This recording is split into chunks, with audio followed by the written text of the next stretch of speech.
Туугандар, азыркы жашоо эмне эле болуп баратат? Хиджабты мода катары кийген кыздар бизге проблема жаратат. Хиджаб силерге ончук беле каалаганда кийип, каалаганда чече турган, кааласаңар оронуп алып жыртаңдап тиктокко кирип кете турган. Хиджабты кийгенге жараша 5 убак намазды калтырбай окугула. Эми бүгүн туулган күн болуп калды да деп кафелеп жүрбөстөн үйүңөргө барып жакшынакай болуп олтургула. Кафеге барбасаңар деле ошол туулган күн өтө берет. Кафеге барганда эмне пайда чыкты? Просто чөнтөгүңөрдө акчаңар кете берет. Оронгон кыздар ойсоңдоп бийлесе жарашмак беле. Ошондой кыздарды элдер туура көз караш менен карашмак беле.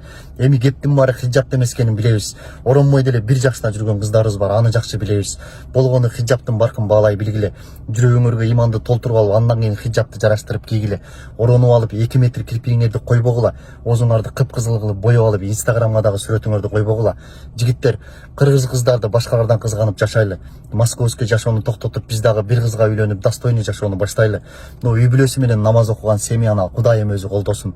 Хиджап кийип алып, тикток тартып жүргөн кыздарды тек койгула, бир туугандары өзү оңдосун.